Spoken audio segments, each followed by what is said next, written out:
All right, Coach. What's going on, man? Welcome to the podcast. How are you? I'm doing good. How are you? I'm good, man. Glad to have you on. It's good to talk a little bit, face to face, so to speak, and in person. Love to have fellow offensive line guys on here. So welcome, man. Yes, sir. Thank you for having me. I Yeah. appreciate it. Yeah. So first question before we get into the meat of things, talk to me about how the offensive line played a role in some of the better teams that you've been a part of. So I think about all the successful teams I've had in my stints in high school and at Kansas Westland and even at Hutchinson Community College. It was always the backbone of the team. Hmm. The offensive line had always took pride in the fact that we set the tone for really just the game, practice, everything that we did as a team as a whole. Hmm. We really, I know at Kansas Westland with Matt Drinkle at that time, he really developed that kind of culture as an Yeah. offensive lineman's culture, and he has continued to carry that everywhere he has been, and it has reaped the rewards of because that was literally just how everybody worked. I mean, you get a whole team that works like they're all playing offensive line, you Right. can do some pretty incredible and pretty dangerous things. So it's definitely it always, the saying, it's probably as old as time, but it always starts up front. So Yeah. that's No in doubt. every team I've been on. That's the one thing that's always been in common. Yeah. So did you now I don't know your timeline. Were you with Drink at Kansas Wesleyan? So I was not when I was in high school. Actually, uh, I graduated in 2018. So I was the last. My signing class was like the last class that he had recruited to Kansas Westland. Okay. So he was involved in my process as a high school athlete, and then I had Yeah. went to when I had went to Hutchinson Community College after I was done there, and they reached out and recruited me again. He had just left the prior year, but the same staff was still there. Yeah. Yeah. So he was always one of those where it was, he had, I mean, that was his baby. Yeah. He built it from the ground up, so he always was involved in the program and a part of our process Yeah. and everything. So it's little, I mean, there was times where we would be doing installs and having questions. Well, we would just hop on a Zoom call and he would help, but he would go over with the install or any question that we had. So Yeah. That's it was cool. very good to be a part of that. Yeah. What was it? I mean, I've seen obviously like when they kind of took off, they were real active on social media. So you could kind of see, kind of see things from afar. What was it like being involved with that program though? Like it just looked like it had to have been fun nonstop, Oh man, 24/7. it was incredible. I enjoyed my time there. It was it's being from I was from Alabama, so Hmm. we're kind of here, it's either Alabama or Auburn, and then after Right. that it's UAB or Troy. Right. So NAI football, we have NAI schools here, but it was never a big deal as it was at Kansas Westland. Right. Like with I've never seen a small school program that got the support that all of that we did in our time there, and it was just because he had built that in with the community involvement too. This is the college that you are a huge representation of the town, the Yeah. people that lived in Salina, and the coaches throughout that were a part of his coaching tree. That when they took that over, it was still the same thing. Like the process never changed with them. So all the social media stuff, he was big on um, movies like Fight Club. That was a big one of our Hmm. themes for a year. It was or something WWE related. Like we'd have posters with Ultimate Warrior and all that stuff. And he did. He would take whatever some of the themes that they use in that business and when use it for our player gear. So that was always really fun to have. And it just made every day didn't feel like a job that way that college athletics does. It felt like, okay, Sure. this is fun. It feels like you're in high school again almost. Yeah. No, that's cool. Like that. Again, I've only seen it from afar, um, but it always just seemed like they were having a blast. No, and that's what it should be like, right? Like Mhm. coaches and players both should be. It should be. It's a complete honor to be doing what we're doing. You should be enjoying it. It shouldn't be that grind, so to speak, where you're just dreading getting up every day and going to practice and doing that. It should be a enjoyable experience, for at least from what my opinion, anyways. Yes, sir, 100%. Yeah. It's still a game at the end of the day. Absolutely, absolutely. So gonna you got a lot of stuff, I got a lot of questions I gotta ask you about kind of your career a little bit. First one I gotta ask, and you kind of talked about it. What what was it like growing up playing high school football in Alabama? Like I gotta imagine it's almost like playing high school ball in Texas. Like little boys in Alabama are growing up to be football players. Was it, was that what it was like for you? Was it, was playing high school ball a good experience, or was it kind of, was it the grind we just we just talked about? Oh man, so it was a phenomenal experience, and I was a kid that when I was in high school, I had to shuffle around a lot and move a lot, Hmm. and it was all within the same region. But playing high school ball in the South, it felt like you were in the cream of the crop. Right, You would have guys. I remember my junior year, we opened up with the first guy we went against was committed to Auburn, and then the next week that guy was committed to Alabama, and so on and right, so forth. Like you're going against the competition that these guys are playing on Saturday, right, and the next year, or it's even gone up a level where you have kids like Ryan Williams that they're get done with their junior season, have a phenomenal year, reclassify, and now they're catching touchdowns against Georgia in Bryant Denny Stadium as right. a 17-year-old kid, Hmm. and being around that type of competition growing up, it tr- lets you understand the value that football has on Right. just a community, a school, and what the benefits it can do for you. And I went to Edgewood Academy at first, and at that time we were had the nation's longest active win streak at 72 games in a row. And being a part of that process, it was a grind, man. But you just enjoyed it. You had so much of a blast. I can tell you very little about the games from those teams, but I can tell you everything about the practices. That's where we had the most fun. Yeah. Um, and then from there, I went to Park Crossing High School, which was a larger high school that was it was a 6A here in Alabama. We have seven classifications now, not just six like they do in Kansas and some other states. But that was definitely a bigger experience and a deal of you get more out when you go up in classifications. That's when you start traveling around all over the place and Hmm. playing against dudes. Like I remember about that year, we played Kadarius Toney, who was with the Chiefs for a little bit when they were winning when they won the Super Bowl, and he was their quarterback in the semifinals of Blunt High School. Well, they had 600 yards of total offense, and that guy had 500 of them by himself. Like it was just it's just crazy like these guys that are known as generational talents when they Sure. get in the college ranks, and you playing them on Friday nights before when not that many people know about them, and then some of these guys just blow up out of nowhere. Yeah, So no doubt. it definitely it helped in the terms of you get the speed of the game a lot quicker. You're Sure. forced to, and making the transition from high school to college, it's a tough one. But I do believe the better competition you go up against, the more ready you are and prepared for those settings. As whether it's junior college or you go to a 4 year right out of the bat, whatever. Right. Yeah, no, I mean it's the level of play is better, but also it's, I feel like, and you kind of alluded to it too, right? Like football is important, and it can I've heard this from principals before where it's like we really want to have, we want to have the best football season we can because it kind of kicks off, no pun intended, it kicks off the school year, right? It's the Mhm. first sport. Like generally, if you have a good season, more often than not, the school's, perkier, the culture is a little bit better, and I can only imagine it's multiplied by a bunch in Alabama because football is so important, and you kind of talked about that. But you're going against better talent in the South. I mean, the football in the South is, I love football wherever I'm at, but it there the talent level is so much bigger in the South because I think it is because it's so much more important to communities, and there is so much more time put into it than other places, I guess. Um, but like, I mean, what was like if you had to compare football in Alabama at the high school level to football in Kansas at the high school level, like is it night and day?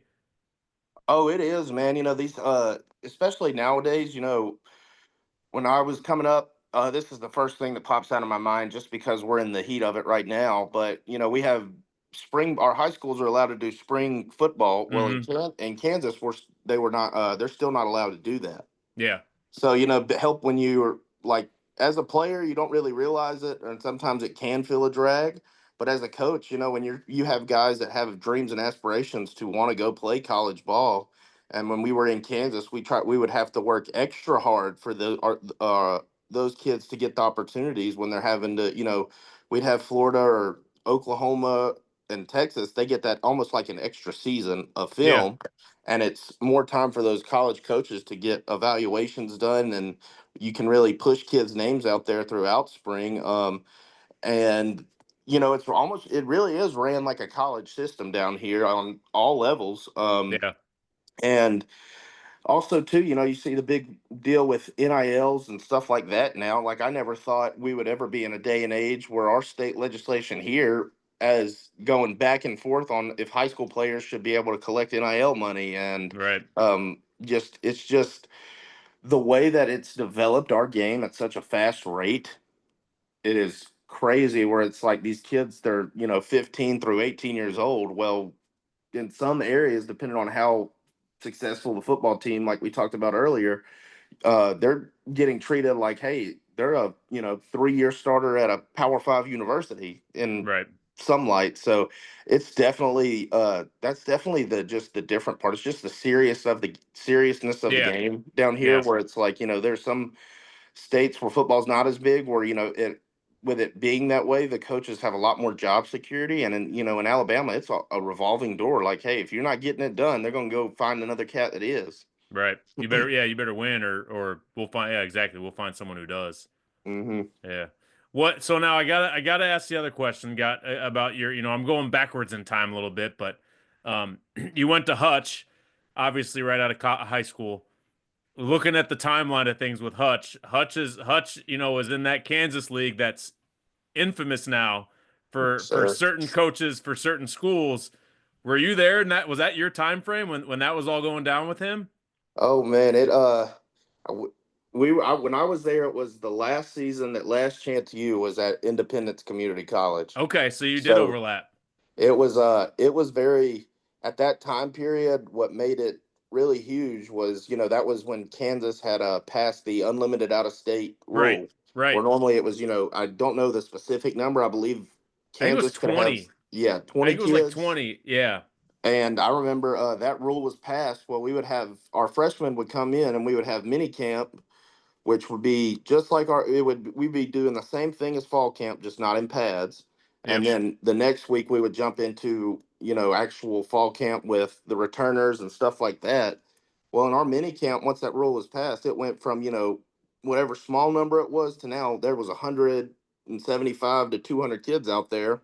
Damn. And because that was just the way the game was played, everybody over recruited, and Right. here's the set number we have. Well, here's how many jerseys we have, so we got to Right. just make it tough and see who really wants to play and who doesn't. Yeah. And it was very chaotic at that time, with it being that rule was passed, and you still had, that was when colleges, you couldn't go from transfer from Division 1 to Division 1. If you wanted to transfer, you'd have to go to junior college for a year, Right. and then you could go right back to it. Well, Or so we would sit out the year, right? I mean, it was almost like a multiplier in some ways, where you would have schools like at Hutch, we would have mini camp, and it would be, 115 of us were high school kids, and then the other half is the Division 1 bounce back kids. Right. So it's just, it was crazy at that point. And then on top of that, you had a reality TV show in the state that everybody wanted to be on. So it Yeah. was, it was a great time. And the amount of players and guys I got to meet and the amount of talent that it generated. I know, Yeah. like all the guys I signed with, or all the guys that I was on the team with that were in my signing class in Hutch, and when Coach Rhodes, it's turned into more of an offensive player deal now, where as opposed to when I was there, it was Coach Ryan Rhodes was a huge defensive guy, and Hmm. really that was our defense was his baby. Well, I remember my sophomore year, if you started on our defense, you went Power 5. If you were second or third string, well, then you went to a group of five. Like, that was Right. just the way it was. Nobody Crazy. really went Division 2, or anything. It was just if that was the way it was set and set Yeah. up, and the amount of talent. And I think about maybe six or 10 of those guys all got an opportunity to go play in the league once they were done at their 4 years. So it was the amount of talent in general. Yeah. Whereas I mean, it was just insane the guys that were rolling through there. Was it? Did you enjoy your experience at Hutch, like playing JUCO? Like I know JUCO a lot of times really gets a bad reputation, and I think part of it is honestly before the Last Chance U show came around, no one really knew about JUCO, and then the show was able to paint a picture of it in certain ways, and so people Mhm. have a bad taste in their mouth, so to speak. Did you think it was like that at all? I mean, did you enjoy your experience at playing JUCO? Man, I had a great time. I think my junior college experience really shaped who I am as a coach now. Yeah, I did a good chunk of my learning of just really offensive line play and just different styles of coaching from that because those when you see your coaches at that level, they're having to deal with much more different things going on as sure. opposed to a regular university. And I was always that kind of guy. I played offensive line my whole life. I was never, the 6'5", 6'6" cat that just had it from birth. Right, I was undersized, and it just the whole grind deal was never a problem to me because I knew if I ever wanted to stand out, I was going to have to just work hard. right. So the grind of it never really got to me. Now being I was raised by a single mom, so moving 18 hours away from home, that was probably the hardest part of it all. Sure. Sure. But as for, just that whole system and how I think it makes you a better player. You find out really quick, one, if you do love the game of football, Right. because they give you every reason to quit. And Right. if you stick it through it, you figured out, okay, football is something you take personally and what you want to do. Right. And two, I just think it allowed me to get a firsthand experience of how to adapt as a coach through I mean, those situations, it's called last chance you for a reason. It's not Right. first chance you, fifth chance you, whatever. Like, this is the last stop. Either we get it right now, or a lot of those guys just never play the game again. And Right. with that, the amount of pressure on that, along with if you're in the coaching profession and you're in that, you're trying to do the same thing the players are trying to do, is get to the next stop. Well, it's just the structure of it all and the way it has to happen now. There's not really now they have, because of the way that the NCAA has dealt with the transfer portal and all this and that, they can take more time to develop. But at that time, we'll develop you a little bit, but we got to get you ready to play. Right. And Yeah. in some ways, I envy kids now that get to go junior college, especially with the whole deal of the extra eligibility. And It's wild. it's just like not competing, not having to worry about a Division I bounce back coming in, and um, taking your spot is it would be a much easier world to compete in as it is now, where it was like, Yeah. you never knew what we were going to get and when we were going to get it.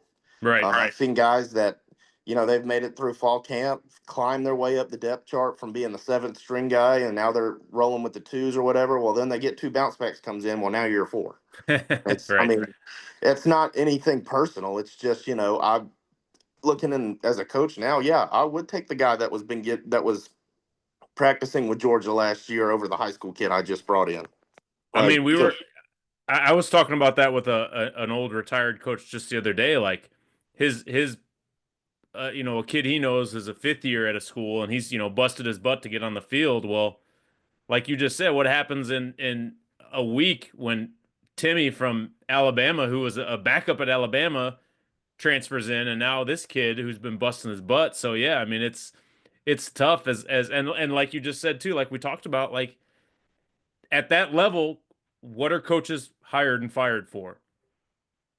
They better win games. mm-hmm. And if they don't win games, then they'll find someone who does. And so they're going to play the best players. It's unfortunate. Like it totally hinders the development of kids and kind of, I don't know. I don't know what your thoughts are. Like you've seen kind of, you're a lot closer to last playing college football than I am. Like Mm-hmm. I'm 20 years older than you are. So when I played college football, this kind of stuff wasn't happening. It was unheard of. I mean, if you you know if you were transferring from Kansas State to Kansas, you had to sit out a year, Hmm.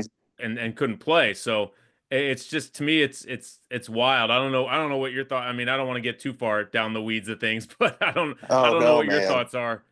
Hey, it's it's like the saying that I guess everyone's tagging with it now. College football has turned into the wild west of athletics. I mean, Yeah, anything can happen. You got players trying to hold programs hostage, and programs that are just they just getting rid of dudes left and right. I mean, right. it's just it's an NFL type system now. It's caught up with the NFL in that regard.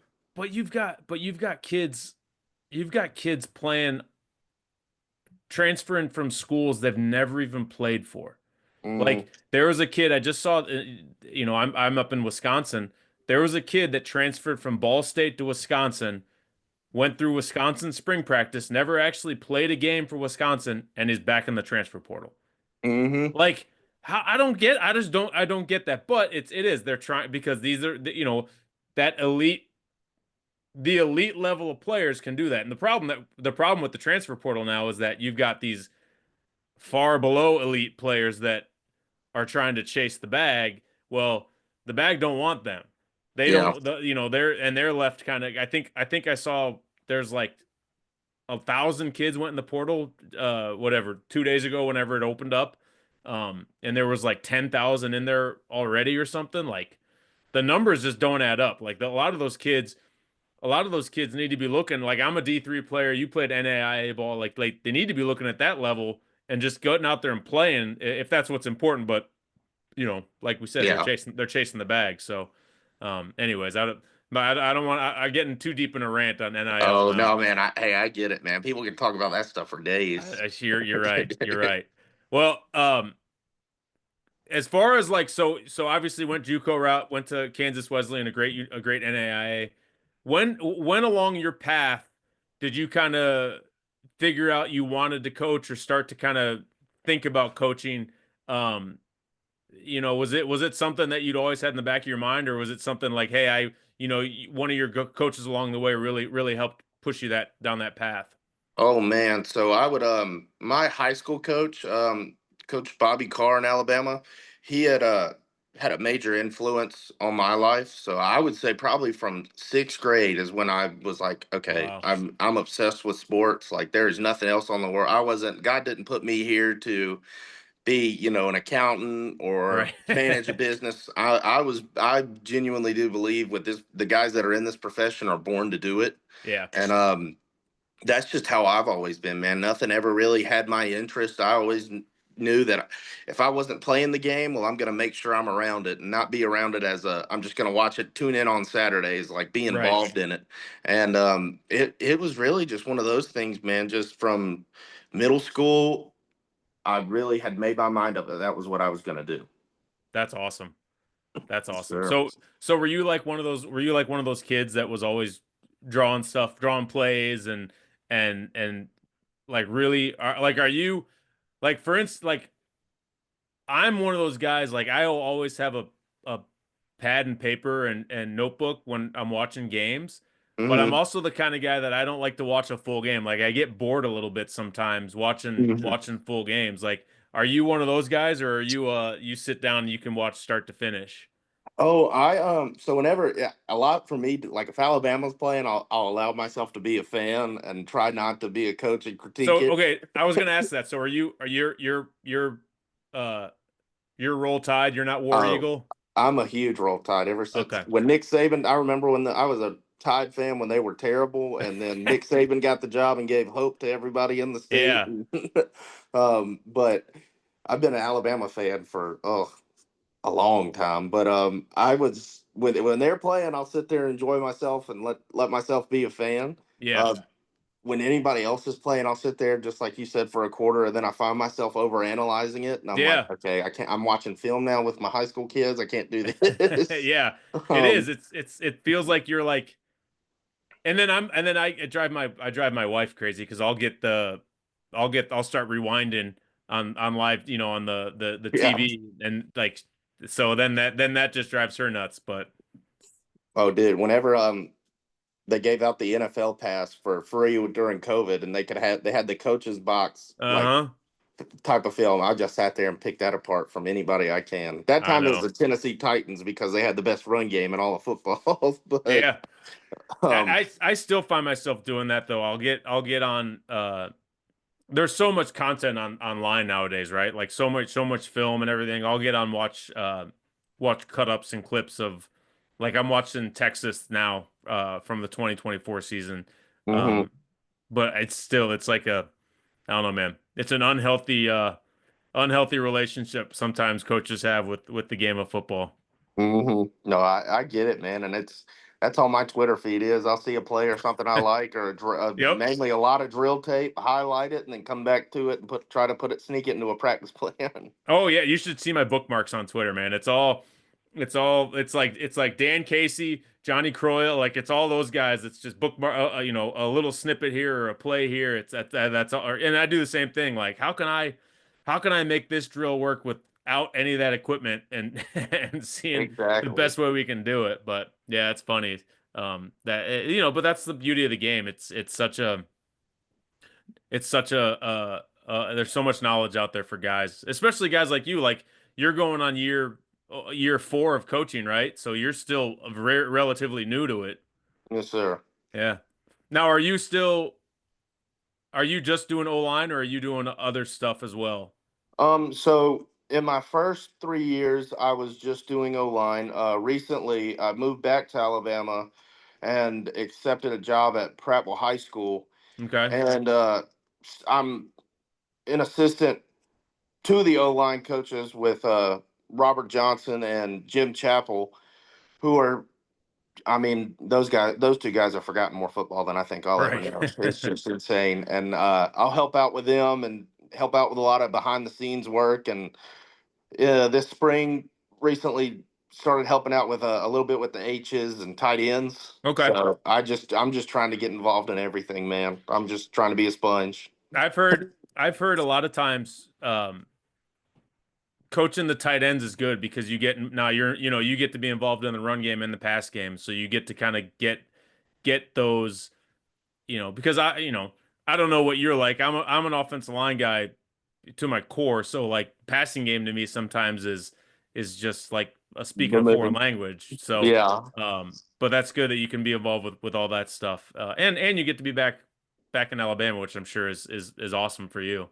No, absolutely, man. And I think, there's a lot of, especially I see it nowadays with coaches my age, where, everybody wants to coach running whatever position they played in college or high school. That's a Yeah, position they want to coach. Well, one thing I've always know, like the coaches I've looked up to is, I was the type of, as a player, I was this, and now as a coach, I always have to be chasing somebody, sure. meaning regardless of to feel validation, success, or whatever, I have to do what this person did well on, or so on and so forth. And you just look at even in the college game, all these, high profile coaches, they've all, mixed it up. They never just stayed with the actual position that they, played or Right. even was their first gig. And I think actually, they do the last year I got onto it, but the cool media O line clinic, I listened to Sharon Moore.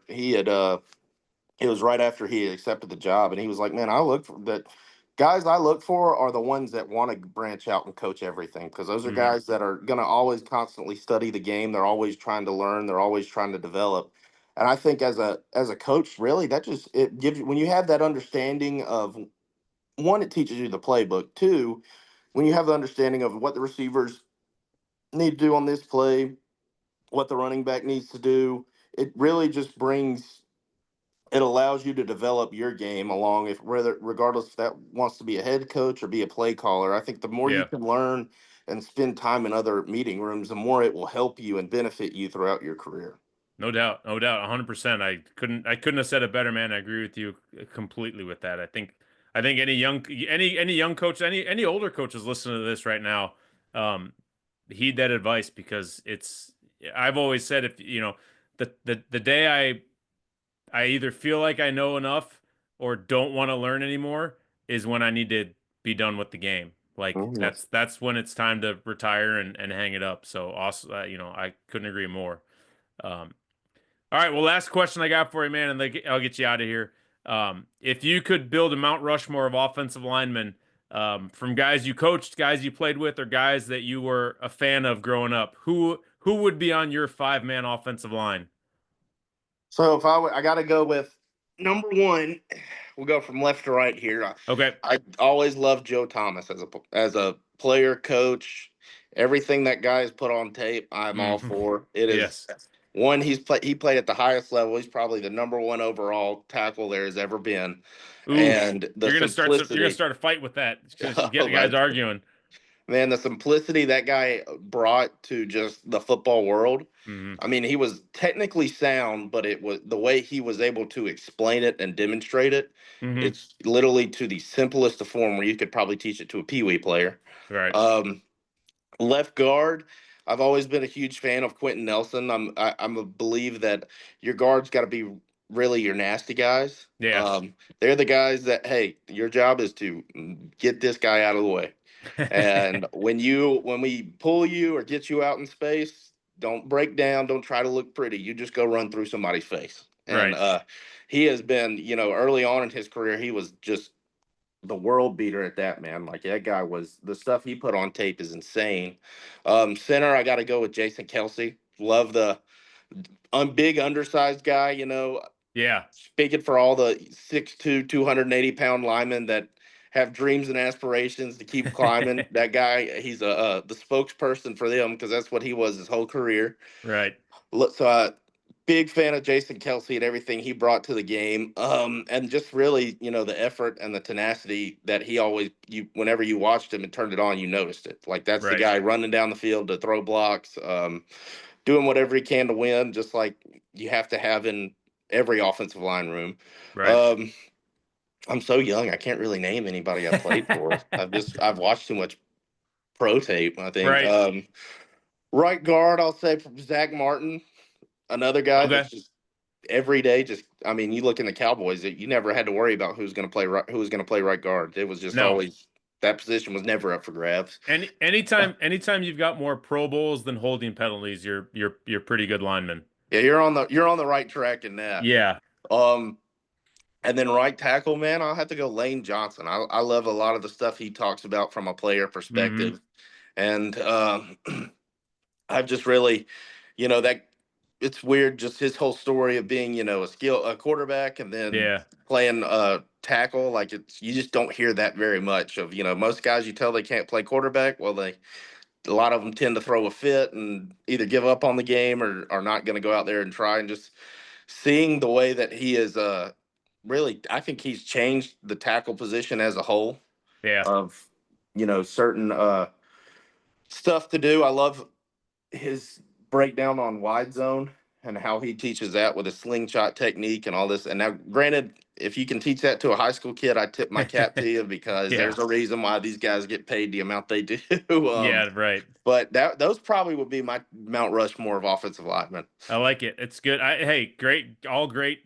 Future Hall of Famers or current Hall of Famers, and I gotta give you much respect for going from left to right. Not that's you're definitely an offensive line coach because that's the way I always describe things too. Anytime people are like, oh, what's the depth chart from the O line? I'm like left to right, and I always do. Got to go that way. So Hey, much respect there. just like reading a book, man. Nobody reads Exactly. a book from right to left unless they got Exactly. something drastic going on. Yeah. Well, Coach, do me a favor, drop your Twitter handle for everyone out there, and let them know where they can find you if they want to talk some football, man. Yes, sir. So if anybody wants to talk some ball, my Twitter handle is Coach Ott77. My email, if anybody ever wants to reach out, is traceott75@gmail.com. Awesome, Coach. I appreciate you coming on, man. It was great talking with you. Yes, sir. Enjoy the weekend. Have a good Easter holiday, man. And Yes, sir. and we'll talk to you soon. Hey, thank you, man, for having me on. I love getting the opportunity to talk ball. I've been listening to your podcast for over about a year now, just taking whatever I can get, trying to be a student of the game, man. Thank you. Well, appreciate you, man. Great talking with you. And like I said, we'll talk soon, man. We'll talk some ball soon. Absolutely, man. Have a good one. All right, take care. You too.